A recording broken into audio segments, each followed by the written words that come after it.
Hello friends, welcome back to my YouTube channel Nesting Padasali. So today we are going to study about the bacterial endospore.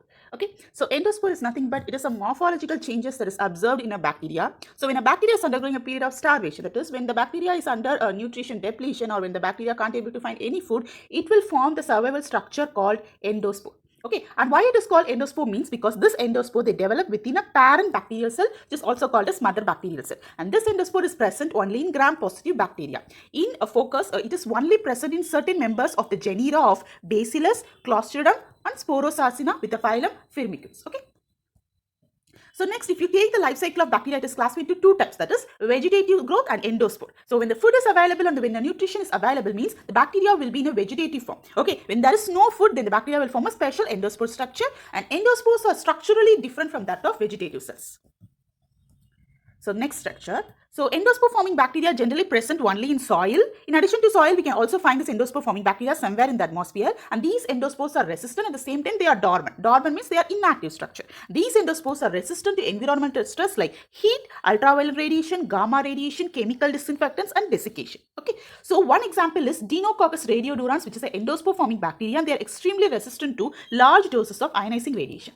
And the Thermoactinomyces is a species of bacteria which have a capacity to form true endospore. They are considered true endospore.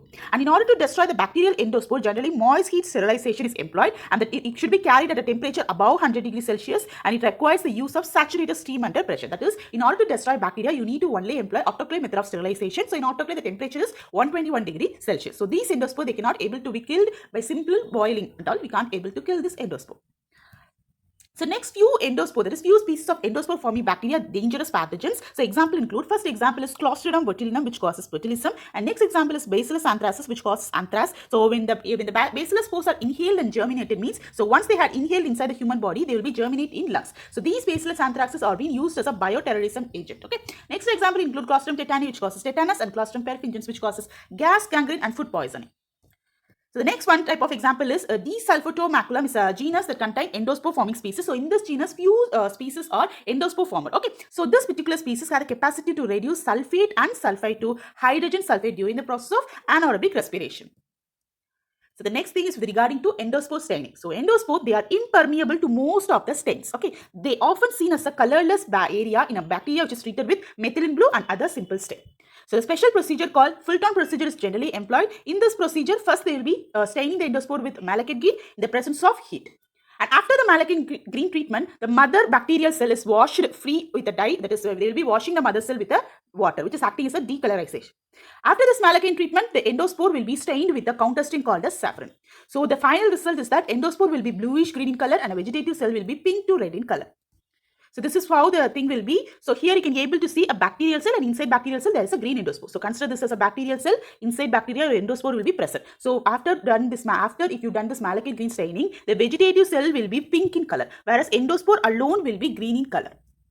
So endospore, you can visualize this endospore by a light microscope, electron microscope, and phase contrast microscope. The primary stain used in endospore staining is malachite green, and the moderate is heat, and decolorized is distilled water, and counter stain is saffron.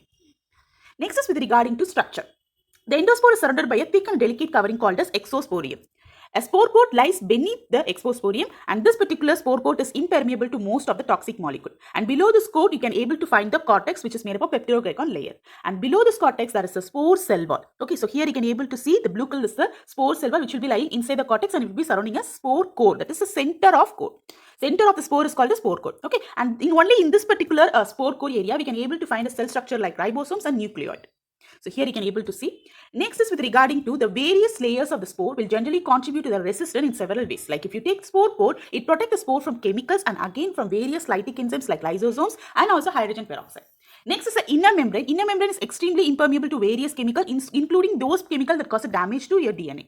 And the spore core, which is the center of core, have a very low water content, and the core is made up of high amount of dipiclonic acid. And the dipiclonic acid, they are not alone, they are complex with a calcium ion to form calcium dipiclonic acid. And the core is also having a lower pH. Okay, all of this condition contribute to the endospore resistant to harsh condition. So this is the structure of dipiclonic acid. Please draw the structure in your notebook. Sometimes in GATE exam, they'll be asking you to draw the structure. Okay, so 15% of spore dry weight consists of dipiclonic acid and a complex with calcium ion, which is located in the core.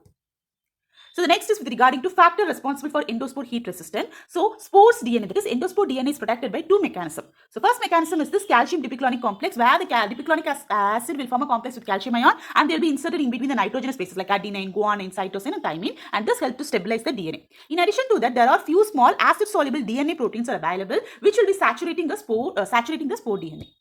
Next is with regarding to the sporulation process. The formation of endospore is called as sporulation. It is also called as sporogenesis. And sporulation generally starts when the growth of the bacterium gets stopped or ceases due to lack of nutrient. And this particular sporulation process is a highly complex process, and it is highly organized in nature.